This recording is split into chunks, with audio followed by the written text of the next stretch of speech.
Hello students, कैसे हैं आप लोग।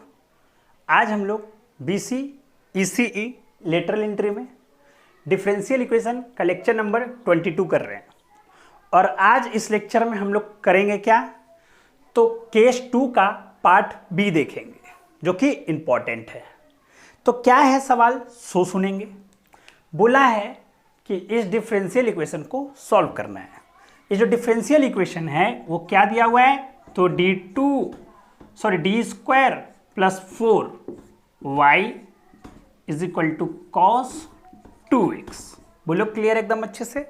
अच्छा, इस सवाल में खास बात क्या है कि इसका जो सॉल्यूशन होगा उसमें पी और सी एफ दोनों होगा। अच्छा, और ये ट्रिग्नोमेट्रिक वाला है, एक एक्सपोनेंशियल वाला था, अब ये ट्रिग्नोमेट्रिक वाला है, केस 2 है क्योंकि। अच्छा, तो इसको हम लोग सबसे पहले एक्सिलरी इक्वेशन लिखना जरूरी है। क्यों? क्योंकि इक्वल टू में cos 2x है, इसलिए हमको सी एफ भी निकालना होगा। तो चलो, सी एफ तो हमको हर बार निकालना ही होगा। प्लस 4 इज इक्वल टू 0, तो D square is equal to -4, इसलिए D is equal to plus -2y। तो डायरेक्ट हम लोग सी एफ लिख सकते हैं। तो सी एफ इसका क्या हो जाएगा, तो इमेजिनरी रूट आ रहा है, तो a cos 2x plus b sin 2x। ये क्या हो गया, तो ये अपना मस्त वाला सी एफ हो गया। अब हमको क्या कैलकुलेट करना है, तो कैलकुलेशन ऑफ पी आई मतलब पार्टिकुलर इंटीग्रल। तो क्या करें, पार्टिकुलर इंटीग्रल निकालना हो तो जो इक्वल टू के बाद लिखा हुआ है उसको लिख दें, cos 2x, बटा में जो लिखा हुआ है उसको अब लिख दें, डी स्क्वायर प्लस 4। लिख दिए, कोई बात नहीं है। चलो, हालांकि यह ट्रिग्नोमेट्रिक वाला है तो अपन लोग मन में पुट करेंगे क्या, तो D square is equal to -2 का स्क्वायर। फिर से हम एक बात बताते हैं, -2 स्क्वायर इसका मतलब ये नहीं है ना, इसका मतलब है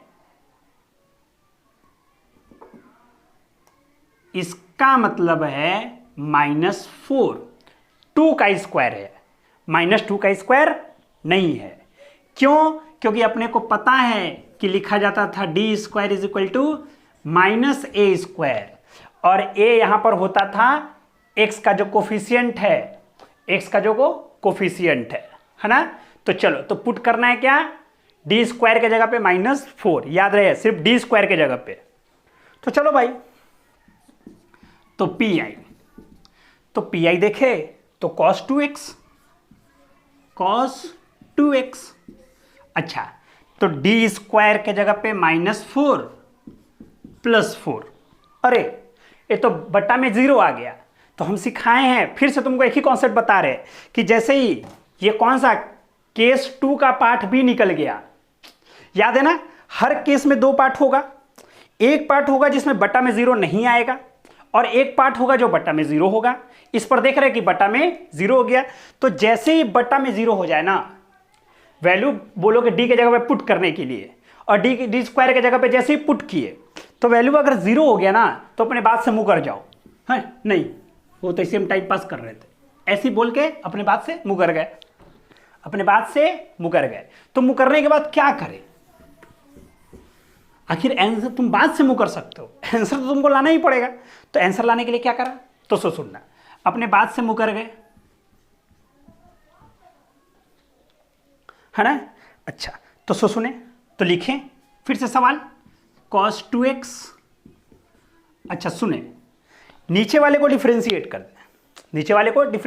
दे, तो 2d हो जाएगा, और 4 का 0, डी स्क्वायर का 2d, अरे डी के रिस्पेक्ट में करें डिफरेंशिएट 2d।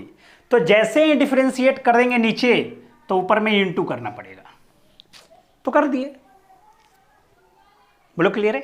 चलो, अब एक बात मेरे को अच्छे से समझाना, अपने को क्या याद है, अपने को ये कॉन्सेप्ट याद रहना चाहिए कि जब इक्वल टू में कॉस हो या साइन हो, सिर्फ कॉस हो या सिर्फ साइन हो, तो हमेशा ना डी स्क्वायर के जगह पे वैल्यू पुट होता है, डी के जगह पे वैल्यू पुट नहीं होता है। डी के जगह पे सिर्फ एक्सपोनेंशियल फंक्शन में वैल्यू पुट होता है, लेकिन साइन और कॉस होगा तो हमेशा डी स्क्वायर के जगह पे होगा एक्सपोनेंशियल, सॉरी डी स्क्वायर के जगह पे वैल्यू पुट होगा, लेकिन यहां पर ही तो खाली डी है। तो अब हम अपने मन से क्या करेंगे, तो ऊपर और नीचे डी डी गुना करेंगे ताकि ये डी स्क्वायर बन जाए। तो सो सुनना, तो पी आई सुनना, x ऊपर में d गुना, बोलो क्लियर है, x ऊपर में d गुना हो गया, बोलो क्लियर एकदम अच्छे से। चलो आगे में और देखते हैं क्या कर सकते हैं हम लोग, है ना। चलो नीचे में हो गया 2d स्क्वायर, ऊपर में हो गया cos 2x, कोई दिक्कत? अच्छा यहां की बात समझने की कोशिश करेंगे, एकदम अच्छे से एकदम आराम से समझने की कोशिश करेंगे कि अब हम लोगों ने ऊपर और नीचे डी से गुना भागा कर दिया। आओ अब क्या करें, तो सो सुनना, तो पी आई कंफ्यूजन है, हमको पता है कि कंफ्यूजन होगा, अभी सबको पता होगा।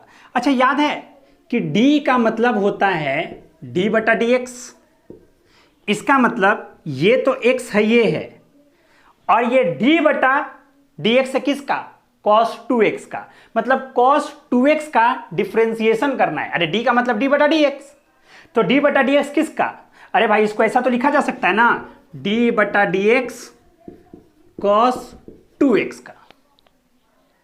तो इसको क्या लिखेंगे, -2 sin 2x। अच्छा और बटा में 2 और डी स्क्वायर के जगह पे कितना बैठाना था, तो -4, तो -4 है ना। क्या करा, put D square is equal to -a square, मतलब D square is equal to -4। तो चलो पी आई 2 से 2 कैंसल, माइनस से माइनस कैंसल, तो क्या हो गया x/4 sin 2x हो गया। अब कंफ्यूजन बच्चा का कि सर ये जो डिफरेंशिएट जो डी गुना किए हैं, आप तो बहुत तेज बन गए, आप ई डी आगे का ही नहीं गुना किए, क्योंकि सर अगर ये डी आप आगे करते गुना तो अब तो लिखा जाता है इसे डी बटा D x, x cos 2x, तब तो इसका डिफरेंशिएशन हम लोग करते, लेकिन आप तेज बन के ई डी उधर का गुना किए। अरे भाई मेरे, ये जो डिफरेंशिएशन जो हम इस पर डी गुना किए सिर्फ इसके लिए किए हैं, क्यों किए हैं, क्योंकि सवाल में ही cos 2x है। अरे ये x था क्या पहले से, नहीं, तुम तो लाए हो डिफरेंशिएट करने के लिए, नीचे डिफरेंशिएट किए हो तभी ना ऊपर में x गुना किए हो, है ना। तो ये तुम्हारे द्वारा लाया गया हुआ फंक्शन है x, ये पहले से नहीं था। तो जो इक्वल टू में होगा ना उसी के आगे डिफरेंशिएट लगा देना, उसी को डिफरेंशिएट करना है ना, ये x को साथ में नहीं लगा के करना है। तो पी आई भी आ गया, सी एफ भी आ चुका है, तो बोलो y इज इक्वल टू क्या होगा, तो C F plus P I, तो y is equal to C F कहाँ था जी, देखो a cos 2x plus b sin 2x प्लस P I x/4 sin 2x। बोलो कोई दिक्कत है क्या, आसान है, बिल्कुल ही मेरे हिसाब से तो आसान है। पूरा कॉन्सेप्ट क्या है, पूरा कॉन्सेप्ट कुछ नहीं है, सो सुनेंगे। ये पोर्शन कॉम्प्लीमेंट्री फंक्शन सबको आता निकालना, मेन लफड़ा पी आई का है। पी आई के लिए क्या करें, तो जो इक्वल टू में लिखा हो तो उसे लिख दें, और बटा में y का कोफिशिएंट लिख दें, लिख दिया। अब सुने, यहीं पर दिमाग लगाए, डी स्क्वायर के जगह पे -a स्क्वायर पुट करें, मतलब कि डी स्क्वायर के जगह पे a स्क्वायर और आगे में माइनस लगा के, तो a कितना है, 2 है। कॉन्सेप्ट याद है, केस अगर 2 याद होगा तो पार्ट बी भी याद हो जाएगा, मतलब ध्यान में आ जाएगा। तो 2, तो 2 का स्क्वायर 4, तो -4 + 4 0, मतलब कि फॉर्म बटा वाला 0 आ गया। तो हम लोग पहले केस में भी पढ़े थे कि जब भी बटा में 0 आ जाए तो डिफरेंशिएट कर दो नीचे वाले पार्ट को, तो इसको डिफरेंशिएट किए डी के रिस्पेक्ट में, तो ऊपर में x गुना किए, तो कर दिए। लेकिन अब हमको पता है कि ये ट्रिग्नोमेट्रिक फंक्शन है, मतलब कॉस और साइन वाला है, तो वैल्यू जो है वो डी स्क्वायर में पुट होता है, डी में नहीं। तो डी स्क्वायर बनाने के लिए ऊपर नीचे दोनों साइड डी गुना किए, तो नीचे वाला डी स्क्वायर हो गया। अब कॉन्सेप्ट ऊपर वाला डी, तो ऊपर वाले डी को आगे गुना नहीं करेंगे, सिर्फ फंक्शन के साथ गुना करेंगे जो क्वेश्चन में दिया हुआ फंक्शन है, क्योंकि ये जो एक्स है वो क्वेश्चन का नहीं है, ये तुम गुना करके लाए हो जब नीचे तुम डिफरेंशिएट किए थे, तो है ना। इसीलिए फंक्शन जो क्वेश्चन में उसको डिफरेंशिएट करा, मतलब उसके आगे सिर्फ डी लगाएंगे, है ना। और इस डी का मतलब होता है डी बटा डी एक्स, इसलिए डिफरेंशिएशन कर दिया, डिफरेंशिएशन कर दिया और नीचे में डी स्क्वायर आया हुआ था, तो अब पुट किए डी स्क्वायर के जगह पे वैल्यू, है ना। उसके बाद फिर सॉल्व किया। अगर हम बात बता रहे हैं कि ये डी स्क्वायर के जगह पे अगर फिर ए स्क्वायर पुट करते, मान लेते, और फिर जीरो आता, तो फिर क्या करते कि फिर ऊपर में एगो एक्स गुना करते और फिर नीचे डिफरेंशिएट एक बार और करते, अगर ऐसा होता तो, है ना। यही कॉन्सेप्ट है, आसान सवाल है, बोलो क्लियर है। तो ऐसा बन जाना चाहिए, ठीक है, मेरे हिसाब से, पर इसमें कोई दिक्कत नहीं होना चाहिए। तो ये सवाल बना लेंगे अच्छा से, है ना, और अच्छे से पढ़ेंगे। नेक्स्ट क्लास में हम लोग केस नंबर 3 स्टार्ट करेंगे, है ना। Thank you.